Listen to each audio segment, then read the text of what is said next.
هغوی به په دې قربانۍ باندې اعتراض کوي چې دا قربانۍ خو څاروي ذبح کول دي، دا خو وینې تویول دي، دا خو پیسې ضایع کول دي، د دې څه ضرورت نشته دی. پکار دا ده چې د قربانۍ څومره قیمت دی دا یو غریب له ورکړی شي او هغه به ځان له خپل کار او خپل ضرورت سره کړي. رسول الله صلی الله علیه وسلم قرباني وکړه، 2 چیلي حلال کړه، ذبح یې کړه، دواړه برګ بروګو، سپینوالی او توروالی و پکې، د غوښې نه هم ښه و، فربه و، غوښه پکې ډېره وه او کرانې و او خسیان و. یو یې د خپل ځان د طرف نه ذبح کړ او بل چیلی چې ذبح کاو نو رسول الله صلی الله علیه وسلم ارشاد وفرمایه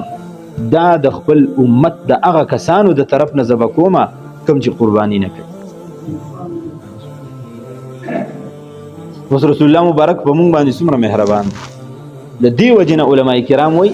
که د یو انسان وس کېږي نو پکار دا ده چې پیغمبر په موږ باندې دومره فخر کړی دی، پیغمبر په موږ دومره غیرت کړی دی، نو پکار دا ده چې یو مسلمان څنګه د ځان دپاره قرباني کوي د رسول الله مبارک دپاره هم قرباني کوي. یو روایت کې راځي وایي الله سبحانه وتعالی چې کله ابراهیم علیه السلام ته دا حکم وکړ نو فرشتو د الله نه اجازت وغوښته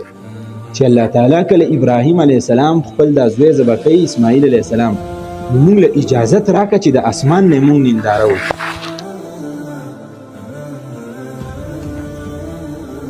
اسمان نه موږ ننداره وکړو. دا قرباني داسې یو عمل دی. صحابه کرام د رسول الله صلی الله علیه وسلم نه تپوس کوي د الله رسوله ما هذه الاضاحي، دا قرباني څه شی دی؟ د دې څه فلسفه ده؟ رسول الله صلی الله علیه وسلم ارشاد فرمایي سنت ابیکم ابراهیم، دا د حضرت ابراهیم علیه السلام چې ستاسو پلار دی د هغه یو سنت او طریقه، یو سنت عمل دی، دا د هغه طریقه ده. صحابه کرامو بیا ذهن ته سوال راغی چې د هغه طریقه ده مونږ ادا کړو نو مونږ ته په دې کې اجر او ثواب میلاویږي که نه؟ فما لنا فیها یا رسول الله، زمونږ دپاره په دې کې څه دي د الله رسوله؟ رسول الله صلی الله علیه وسلم ارشاد فرمایي بکل شعرة حسنه، په هر یو ویښته باندې تاسو ته د دې قربانۍ د څاروي اجر او ثواب میلاوي. څومره ویښته دی د دې په وجود باندې څوک حسابولی شي؟ ده تاسو نه تپوس کوم حسابولی شي؟ نشي حسابولی. مقصد څه دی؟ مقصد دا دی چې بې شمېره اجر او ثواب تاسو ته میلاوي. بیا صحابه کرامو ذهن ته سوال راغی چې چلو که دې څرمنې ته څوک کیني او دا ویښته حسابوي جو حساب به کړي، خو که چېرته اوښ ذبح کوي ګډ ذبح کوي نو په هغې باندې خو وړی هغو ډېره زیاتی. نو بیا یې سوال وکړه د الله رسوله فالصوف یا رسول الله، د وړی څه حساب کتاب دی د الله رسوله؟ رسول الله صلی الله علیه وسلم ارشاد وفرمایا بكل شعرة من الصوف حسنه، په وړی باندې هم د یو یو ویښته الله سبحانه وتعالی تاسو اجر او ثواب. اوس ذهن ته دا خبره راځي چې رسول الله مبارک داسې هم دی صحابه کرامو ته ارشاد فرمایلی شو یو سنت عمل دی د ابراهیم علیه السلام، یو سنت عمل دی د ابراهیم علیه السلام.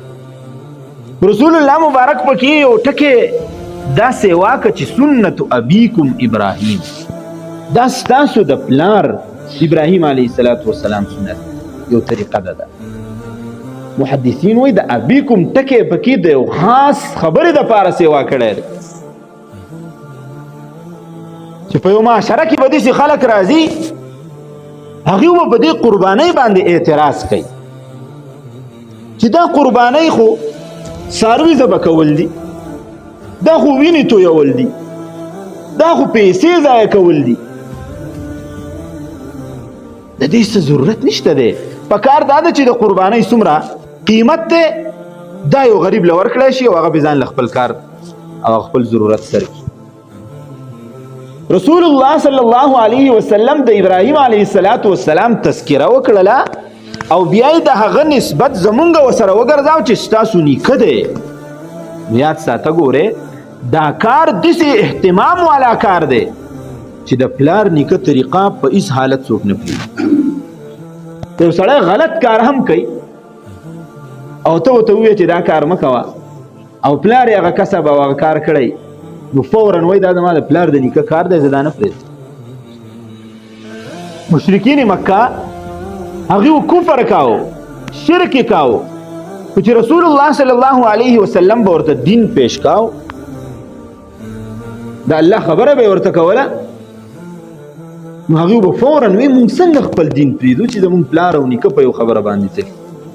په یو طریقه باندې زموږ پلار او نیکه تلي نو موږ هغه څنګه پرېږدو. رسول الله صلی الله علیه وسلم اهتمام ذکر کوي چې یاد ساته ګوره دا قرباني ستاسو مورثي شیز دی ستاسو د نیکونو نه دا یو سیستم را روان دی هغوی قرباني کړې وه لهذا تاسو هم دا قرباني وکړئ او دا داسې یو عظیم اجر دی. حضرت عائشه صدیقه رضی الله تعالی عنها ارشاد فرمایي چې د قیامت په ورځ باندې دا څاروی به راوستلی شي د ده دا سرمن د ده دا ښکر د ده دا سوی دا به حاضر کړی شي او د دې د وجې نه به د انسان مغفرت وشي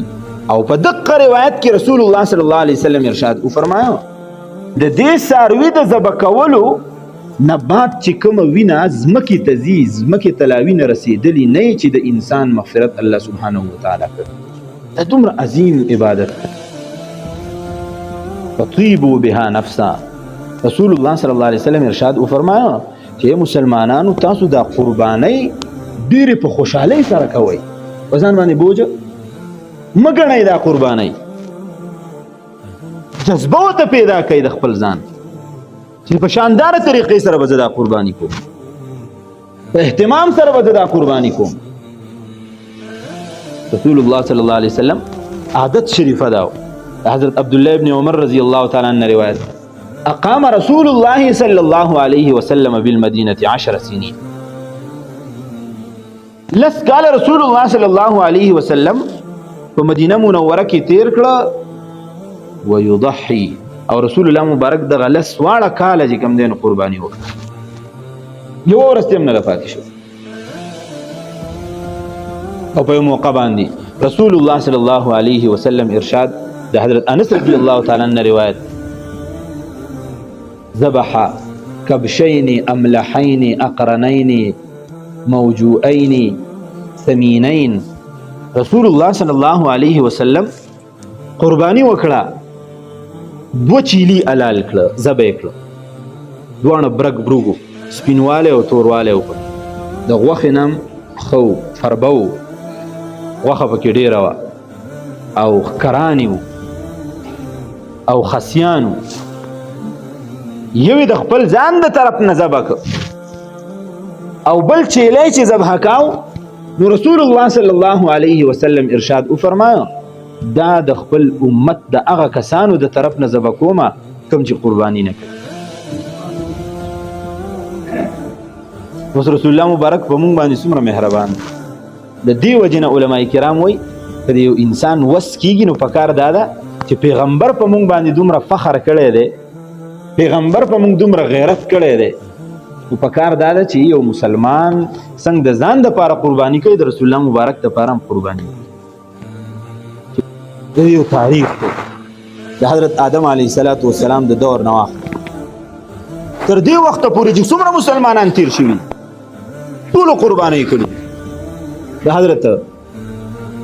آدم علیه السلام دو بچي وي او حابیل او بل قابیل دواړو ته الله حکم وکړ وایي تاسو قرباني ورکړئ نو یو څه غله راواغسته هغه یې قرباني کوله او بل څاروی قرباني کاوه ګډه قابیل غله راواغسته غله او حابیل دا ګډ راواغسته هغه یې حلال که ذبح یې پخوانه زمانه کې په نورو امتونو کې به د قربانۍ د قبولیت دا علامه وه چې د غر په څوکه باندې به چې کوم شی به یې صدقه کاوه هغه به یې کېښود د برې نه به اور راغی هغه اور به هغه ختم چې چا به ختم شو نو هغه به قبول شوی و چې چا به په ځای پاتې شو هغه به قبول نه و. نو د حضرت آدم علیه السلام د دغه زوی حابیل دغه ګډ چې کومونو اور پرې راغی او دی یې وسوځاوه نو معلومه دا شو چې هغه قبول شو او د دې بل قابیل دا قبوله نه شو. ورور خو ورور څخه بعضې وخت کې حسد کوي د دې قابیل د خپل ورور څخه حسد شروع او زه به تا وجنم زه به تا مړ کومه حابیل ورته ووي که ته ما وجنې هم خو زه به خپل لاس تاله نه دروړم ځکه چې دا ګناه ده زه ستاسو جګړه په دې معامله کې نشم کولی اذ قربا قربانا فتقبل من احدهما ولم يتقبل من الآخر قال لأقتلنك قال إنما يتقبل الله من المتقين یو ورته وي زه به دې وجنم بل ورته وي که وجنم یو کار سره مندې کې خو الله پاک د متقي سړي نه د هغه صدقه د هغه خیرات قبلوي د هغه زمانې نه دا قرباني را روانه ده د حضرت ابراهیم علیه السلام یو زوی حضرت اسماعیل علیه السلام اسماعیل علیه السلام اکلو ته چې موږ ورته وایو ډېر زیات نیازبین بچی دی او دومره نیازبین دی اندازه ولګوئ د حضرت ابراهیم علیه السلام بچی نشته دی د الله نه په بوډاوالي کې سوال کوي چې الله ماله یو بچی راکړي چې زما د ژوند نه بعد زما په مسند کښېني زه چې کوم میشن ګرځوم او زه میشن چلوم دغه میشن زما وچلی په یو روایت کې راځي د 100 نه زیات عمر دی د حضرت ابراهیم علیه السلام او د زوی حضرت اسماعیل علیه السلام 12 کاله عمر دی په یو روایت کې دي په یو روایت کې 14 راغلي دي او په بل روایت کې دي چې دا بالغ شوی دی قرآن مجید کې الله سبحانه وتعالى تذکرہ کوي فلما بلغ معه السعي قال يا بني اني ارى في المنام ابراهيم عليه السلام باندې ډېر لوی امتحانات راغلي د کور د طرف نه چې په هغه څومره امتحانات راغلي په کور کې پلار دی هغه هم دشمن هر څوک دشمنان د نمرود سره څومره امتحانات په اور کې گزار کړی شو وروسته بیا په شړ میدان کې خپل دقه بچی پرې ښودل دغه لوی امتحان دغه امتحانات کنه الله سبحانه وتعالی پاس او دقه بچی دی یو بچی دی د زړه ټوکړه ده انسان سوچ کوي چې دا زوی پیدا کیږي به زما او بیا به دا ورو لویږي دا به د خړپوسو کیږي دا به بیا ورو قدم اخلي او دا به بیا منډې وهي او بیا به زما د جګر ټوټه جوړیږي دا زه نه وایم رسول الله صلی الله علیه وسلم ارشاد فرمایي کله چې یو ماشوم وفات شي نو دا فرشتي الله سبحانه وتعالی درته لاړې شي رسول الله مبارک ارشاد فرمایي الله ته تپوس وکړي چې تاسو چرته تللي وئ د پلانکي نه م د هغه د زړه دا ټوکړه واغسته د زړه هغه میوه م ترې واغسته هغې ووایي چې دا الله هم ترې واغسته وایي هغه څه وی هغه وی چې انا لله و انا الیه راجعون او الله تا چې څه ګرځولي دي زموږ لپاره په هغې باندې موږ رضا یو رسول الله صلی الله علیه وسلم ارشاد فرمایي الله تعالی فرشتو ته وفرمایي چې په جنت کې د ده دپاره یو محل تیار کوي او بیت الحمد نوم ورله کېږي نو دا د زړه ټوکړه ده منډې وهي دومره مقدار ته رسېدلی دی دومره عمر ته رسېدلی دی او په دقه ټیم کې ورته الله سبحانه وتعالی وایي چې ته دا خپل بې ځبه اوس اندازه ولګوئ امتحان هم څه امتحان دی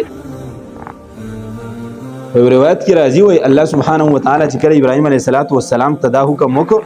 نو فرشتو د الله نه اجازت وغوښته چې الله تعالی کله ابراهیم علیه السلام خپل دا زوی ذبح کوي اسماعیل علیه السلام نو موږ له اجازت راکړه چې د اسمان نه موږ ننداره وکړو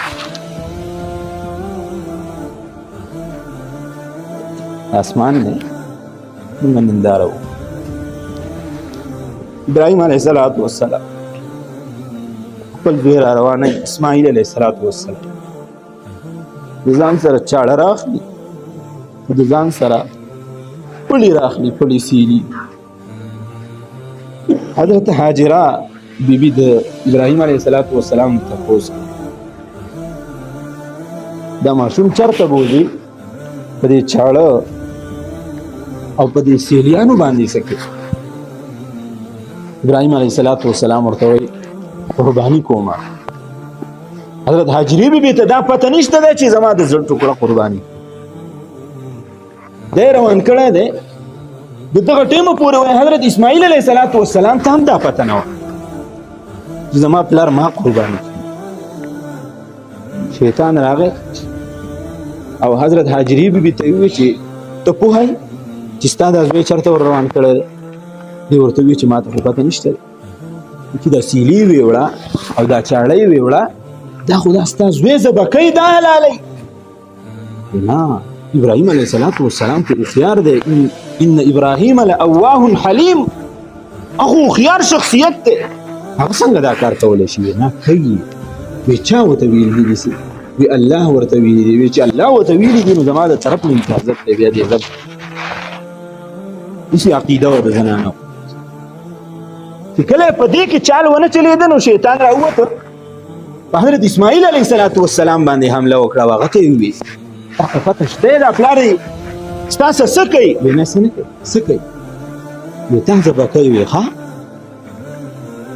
ما به ذبح کوي زما پلار داسې نشي کولی وی الله ورته ویلي دي چې الله ورته ویلي دي نو زما سر قربان دی ما دې ذبح بیا د هغه نه راغی او حضرت ابراهیم علیه السلام ته وی ګوره تا خو دا خوب لیدلی دی په رښتیا خو نه دی دا خو هسې په خوب کې تا ته یو خبر راغلی ده خپل څوک زوی ذبح کوي خپل څوک زوی دا نه ذبح کوي دا پرېږده د دې په ځای څه صدقه ورکړه ابراهیم علیه السلام هغه ټیم کې شیطان چې کوم دی نو یو اووه کاڼي راواغسته او په شیطان باندې ورویشت او د هغه ځای نه یې هغه وشه او خپل زوی یې بوته او دی په ځمکه باندې کېناو په دقه ټیم کې وایي حضرت ابراهیم علیه السلام خپل زوی ته وویل چې انی ارا فی المنام انی اذبحک فانظر ماذا ترى چې بچویه ته ما په خوب کې لیدلی چې زه تا ذبح کومه ستا څه رایه ده د دې په حوالې سره مفسرین وایي ابراهیم علیه السلام د ده نه دا تپوس د دې دپاره نه کوه چې مشوره یې ورسه کوله چې که چېرې ته وایې چې ذبح مې که جو ذبح به دې کړمه او که ته وایې چې ذبح کوه مې مجو نه به ذبح کومه نه بلکې د دې دپاره یې ورته وایي چې که چېرې غاړه ږدي نو د هغې د ذبح کولو جدا طریقه ده او که غاړه نه ږدي نو د هغې د ذبح کولو ګورې جدا طریقه ده هر صورت به یې ذبح کوم او یا محدثین مفسرین وایي نه مقصد د ابراهیم علیه السلام دا و چې د دې زوی تربیت ما کړی دی زه چې کله د ده نه تپوس کوم نو دی به ماله ډېر شاندار جواب راکوي او هم هغسې وشوله چې کله یې تپوس وکړه نو حضرت اسماعیل علیه السلام ورله ټول شاندار جواب ورکړ یا ابت افعل ما تؤمر ستجدنی ان شاء الله من الصابرین ای ابا جانه چې الله درته څه حکم کړی دی هم هغسې یې وکړه په دنیا کې ډېر شی صابره خلک دی زه هم د هغې نه یو صبر کوونکی یم زه به کوم چاره نه کوم زه به الله حکم ته غاړه دا منظر الله سبحانه وتعالی په قرآن کې کینچ کړی دی په قرآن کې دا منظر خوشي کړی اول حضرت ابراهیم علیه السلام اسماعیل علیه السلام داسې سملو مخامخ نو اسماعیل علیه السلام ورته وویل چې ابا جانه زما دا سترګې ستا د سترګو سره لګي هسې نه چې په وخت د ذبح کې ته بوډا یې ستا لاس خوځي کمزوری زه د بشریت د تقاضې تحت وخوځېږم ستا لاس اخوا دې خوا نه شي لہذا زما دا تن دی ته لاندې کړه زما دا تن دی بل ځان ته مه مخامخ کوه فلما اسلم وتله للجبین زما دا تن دی ور لاندې کړه چې ته ما ته وینې نه ته ما ګورې نه او په ما باندې د ترس رانه شي د الله په حکم کې کمی رانه شي ابراهیم علیه السلام دی په پړ مخ باندې داسې سملاو او په یو روایت کې راځي چې حضرت اسماعیل علیه السلام کله سملاو باجانه زمانه دا کمیس وباس دا کمیس زمانه وباسه هسې نه چې زما د ذبح کولو نه بعد زما مور ته پته ولګي زما په دې کمیس کې څه درالونه راغلي وي زما د ذبح نه بعد دا شلېدلی وي زما مور دا محسوس نه کړي چې زما دا زوی ابراهیم په توره باندې راښکو دی او دا یې زه به کړی د مخکې نه زما نه کمیس وباسه چې زما دا مور دا محسوس کړي چې زما دا زوی په خپله خوښۍ سره چې کوم دی نو دې ته غاړه ایښودې معالم التنزیل کې دي و یو پیر اسماعیل ابراهیم علیه السلام چاړه په زوره باندې راښکو ذبح نه کوي په بل پیر په زوره باندې راښکو دا ذبح نه کوي چاړه یې اوچته کړله او ځمکې له راواچوله چې چړې ته ولې ذبح نه کوې د چړې د طرف نه آواز راغی ابراهیمه خلیله زه ستا ومنم او که د رب جلیل ومنم رب ما ته وایي چې ما حلالوه او ته ما ته وایي چې حلال کا په دغه موقع باندې الله سبحانه وتعالی ارشاد فرمایي ونادیناه ان یا ابراهیم قد صدقت الرؤیا انا كذلك نجزي المحسنین چې ابراهیمه تا باندې کوم امتحان راغلی و ته په هغه امتحان کې کامیاب شوې وفدیناه بذبح عظیم او تا چې کومه قرباني کړې ده هغه عظیمه قرباني ده د جنت نه الله سبحانه وتعالی د حضرت آدم علیه السلام د هغه زوی حابیل هغه ګډ راوسته او ابراهیم علیه السلام دا هغه نسبت دی چې موږ ته رامنتقل شوی دا قرباني به مونږ کوو محدثین فرمایي وی رسول الله صلی الله علیه وسلم ارشاد وفرمایو چې دا ذبح اصل کې مونږ د زناورو کوو خو که په اخلاص سره یو انسان ذبح وکړي د زناور نو ده ته به دومره اجر میلاویږي لکه ده چې خپل زوی ذبح کړي دومره اجر به درته میلاوي الله سبحانه وتعالی دې موږ ته د صحیح قربانو کولو توفیق نصیب کړي او په کومو خلکو باندې دا قربانۍ فرض دي الله سبحانه وتعالی دې هغوی ته استعداد هم ورکړي توفیق هم ورکړي چې په دې مناسبت سره هغوی د ځان دپاره اهتمام وکړي